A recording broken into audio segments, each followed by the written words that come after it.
In this video, I'm going to show you the super simple stitch pattern for the Bianca knit lace dress. This gorgeous knit lace dress works up quickly with a combination of a mini chevron stitch pattern and drop stitches. The front and back are knit separately and later sewn together at the shoulder and side seams. The reversible belt ties it all together. Wear it as a tunic, dress, or beach cover-up. You will need number 2 sport weight yarn, a US 5 or 3.75 millimeter set of knitting needles, yarn needle, and scissors. This beautiful Bianca knit lace dress features Biso Sporty Bling yarn, which is my number 2 sport weight bamboo yarn with a thread of pure silver plied right into the yarn. Download this knit pattern and shop all of my beautiful number 2 sport weight yarns at the links provided in the video description. As you can see in the schematic, this pattern is written for 5 different sizes, and we start with a smaller number of stitches at the beginning at the neck edge, and what we'll be doing is increasing within the chevron stitch pattern to create the wider length for the lower edge of the A-line shift dress. You're going to cast on with any cast on technique you prefer. I'm going to do long tail cast on, and you will, if you're modifying this pattern in any way, the multiple that you would want to know is that we have a 3-stitch selvage edge on each side of every row, and then the stitch pattern itself is also a multiple of 3 at the beginning of the pattern. That will make more sense when we move along because we're increasing within the pattern, so the actual stitch repeat will grow as we go along, but as far as adjusting and modifying the pattern, the beginning of the pattern is a multiple of 3 stitches per repeat.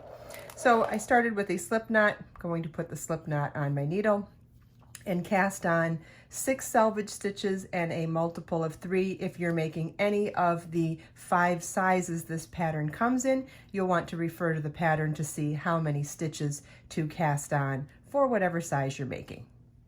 And if you would like to watch a video about how to make a long tail cast on, there is a link provided in the video description for that video, as well as an entire playlist that I have for a knit stitch library. Okay, and we're going to start with the first 2 rows are just simply knit across. So you want to make sure you use your working yarn and not your tail yarn, and knit each stitch across for row 1 and for row 2. This is what your work should look like at the end of row 2. Row 3 begins with knit 3 for our first 3 selvage stitches, and then our stitch repeat is going to be knit 1, knit into the front and back of the next stitch, so knit into the front of the stitch, and then also into the back of the same stitch before sliding that original stitch off the needle. So we're increasing the 1 stitch into 2, then knit 1. So our repeat until we get to the last 3 stitches for this row, and it does specify how many times to do it depending on which size of the pattern you're making. Our repeat is knit 1, knit into the front and back of the next stitch, knit 1. And so you repeat that all the way across until you get to the last 3 stitches, which is the other set of our selvage stitches, and we'll knit those 3. This is what your work should look like at the end of row 3. Also, notice that you have 4 stitches per each of the repeats now instead of 3, and you'll want to note the stitch count at the end of this row in your pattern, depending on which size you're making. Row 4 is knit 3, and then purl across to the last 3 stitches, so you move your yarn to the front and purl across to the last 3 stitches, and then we'll knit the last 3 stitches. Make sure that your yarn stays in front for the purls and in back for the knits. And if you need a reminder video on any of these stitches, again, I have an entire playlist of knit stitch videos, and you can watch a slowed down version of any one of these stitches in that playlist, and the link's in the video description. And then knit the last 3 stitches.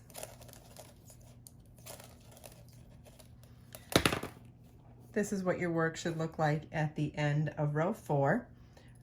Row 5 begins with knit 3,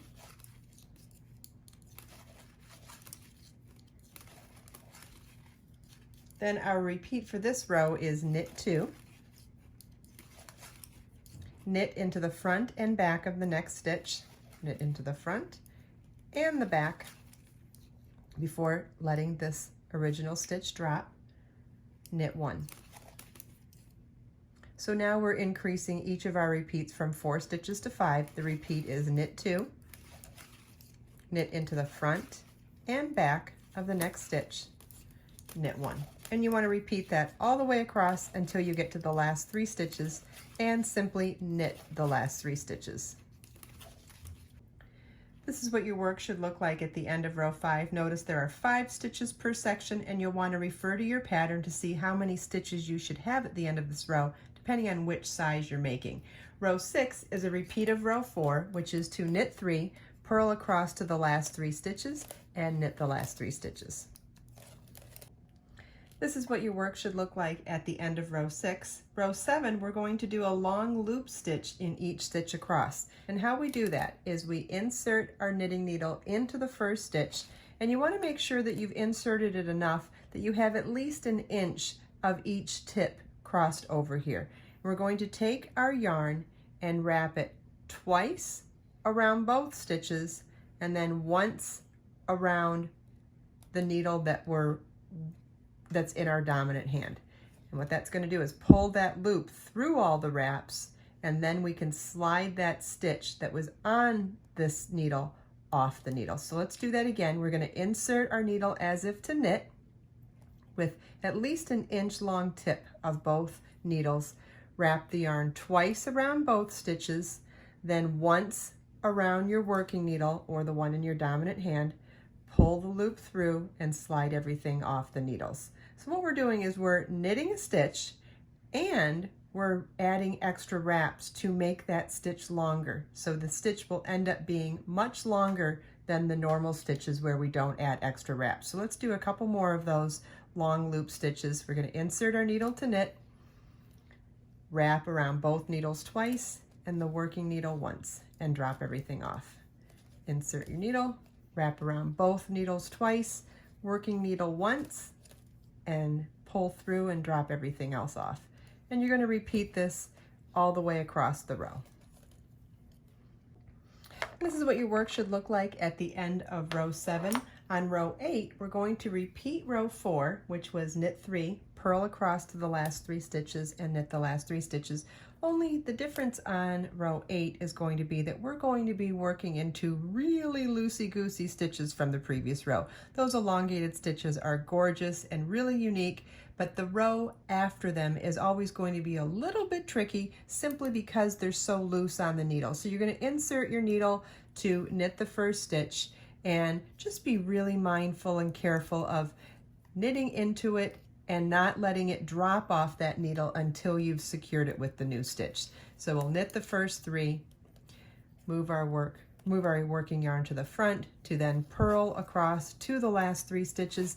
And again, this is something that it's just extremely loose on your needles at this point. So I like to just secure everything with my fingers a little bit more, work a little bit slower, just anything I can to make sure that they don't slide off the needle by mistake.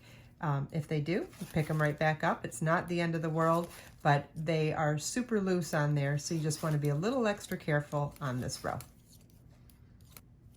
And this is what our work should look like at the end of row 8. If I set it down, you can start to see how really beautiful those elongated drop stitches look now. 9 begins with a knit 3 for our selvage edge. And our repeat for row 9 is to knit 2, knit into the front and back of the next stitch, and knit 2. So we're increasing each stitch in our repeat now from 5 stitches to 6. And again, that repeat is knit 2, knit into the front and back of the next stitch, knit 2. And then we knit the last 3 stitches. Row 10 is a repeat of row 4.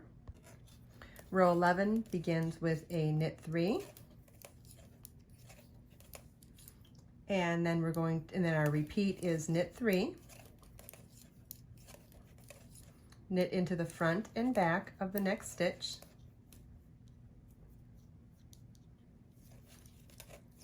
and knit 2. So you're going to repeat across the row, knit 3,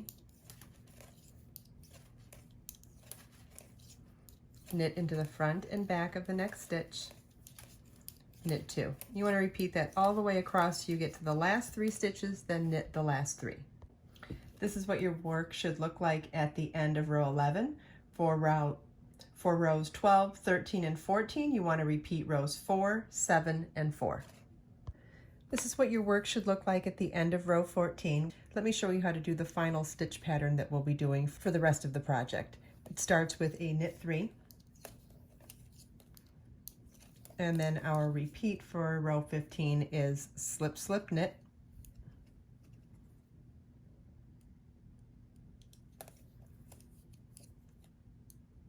Knit 1, yarn over, knit 1, yarn over, knit 1, and knit 2 together.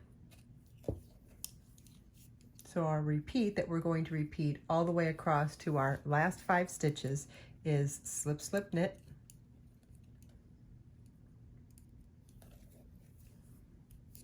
knit 1, yarn over, knit 1, yarn over, knit 1, knit 2 together. I'm going to repeat that all the way across to the last 3 stitches and then knit the last 3 stitches. Row 16 is a repeat of row 4. Rows 17 and 18, we repeat rows 15 and 16 once more. Row 19 is a repeat of row 7. Row 20 is a repeat of row 4. And then we will be repeating rows 15 through 20 as our established pattern for the remainder of this project.